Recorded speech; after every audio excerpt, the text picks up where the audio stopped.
पहले नाम बताओ। मेरा नाम रेनू है।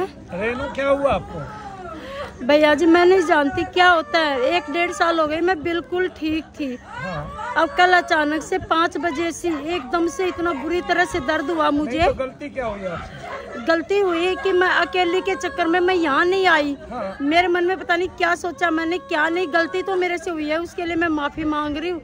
मैंने सोचा कि पास में है धाम, चलो अकेली हूँ, जब तक का मैं नजफगढ़ में चली जाती हूँ। हाँ। और जब इनको छुट्टी मिलेगी तो मैं वहीं चली जाऊंगी। हाँ। गुरु तो गुरु ही होते हैं। हाँ। तो फिर मैंने कहा कि मैं अकेली हो के आ जाती हूँ यहाँ पे। कह रहे ठीक है, मैं चली गई वहाँ से। वहाँ मैं 2 बार ही गई हूँ।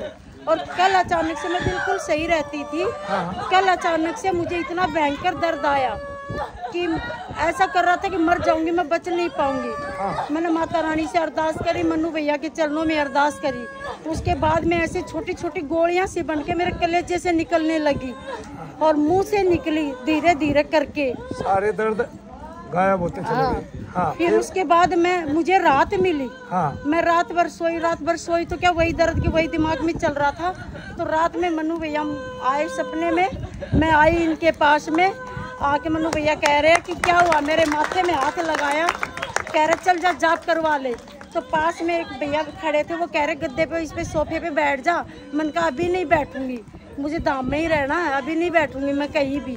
फिर मैंने जाप करवाया, जब मैं सही हुई फिर मैंने कहा कि आज मुझे जाना ही, आज भैया जी ने मुझे बुलाया है। बहुत अच्छा। और वो गोलियां भी इसलिए निकली कि मनु भैया ने आपको याद किया। जो शनि धाम का वो शनि धाम से ही ठीक हो सकता है, उसको दुनिया में कोई ठीक नहीं कर सकता। मनु भैया की बात ही अलग है। आए ना समझ में? आज अपने पितरों के नाम लिख के दिए थे। हाँ जी। जिस पितरों का एक बार नाम लिख के दे दिया, उसकी चाहे हाजिरी भी होगी ना आपको 50 वर्ष पुरानी, वो एक ही दिन में आपको आराम पड़ता चला जाएगा। 3 बार में तो आप ठीक हो जाओगे, आपको कहीं जाने की जरूरत ही नहीं है। 1 साल हो गए भैया जी, मैं बिल्कुल ठीक थी। पहले बहुत दवाई खाती ठीक थी ना? पहले बहुत दवाई खाती, तो फिर आपको कहाँ से ठीक हुई थी? आपको ये नहीं पता? से ठीक हुई थी फिर भैया काहे जी। भटकते फिरते हो, दिमाग लगाते हो? में पता नहीं कोई क्या बच्चा यहाँ आएगा, 1 साल सेवा करेगा, 2 साल सेवा करेगा, उसने अभी कुछ सीखा है कि नहीं सीखा है? आप कहीं भी चले जाओगे मुंह उठा के, इससे ये थोड़े ना होता है वो कोई ठीक कर देगा। मैं वहाँ नहीं जा पा रही, चलो एक बार मत्था टेक ही आती हूँ। बहन जी क्या समझाता हूँ, प्रेत और पित्र ऐसी कोई चीज नहीं है जो एकदम से निकल जाएगी। भैया जी गलती हो गई, ऐसी कोई चीज नहीं, मैं इनको गलती नहीं मानता। आदमी का मन ऐसा होता है, उसका अंकन ऐसा होता है, वो ये समझता है मैं कितनी जल्दी ठीक हो जाऊं, इस चक्कर में वो भटकता ही रहता है। इसमें मनु भैया क्या करेंगे? भैया जी मैं इसलिए मैं ये पता था मैं बिल्कुल ठीक। शनिदेव महाराज स्थिरता धारण कराते हैं। जो आदमी स्थिर नहीं होगा ये उसका काम ही नहीं करते।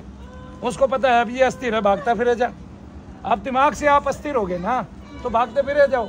आपने देखा रात को जब तक आपने याद नहीं कर लिया तब तक आपका दर्द कम नहीं हुआ, वो गोले से नहीं निकले, और सवेरे में सपने में दिखाई देगा। ये भगवत भक्ति की बात है। इतनी सारी स्तुतियां लिखी हुई है मैंने, आगे ना भगवत दर्शन प्राप्त है। ऐसे ही फ्री में शनि धाम का नाम नहीं है, ऐसे ही फ्री में शनिदेव महाराज का नाम नहीं है। कोई भी बच्चा अगर ये काम करने लग गया तो सारे बच्चे बड़े हो जाएंगे एक ही दिन में। अभी तो किसी को कुछ सिखाया ही नहीं है मैंने, नहीं समझे आप? किसी चीज को देख लेने से, वो भी प्रेतादिकों को, इसका मतलब निकाल पाना संभव नहीं है।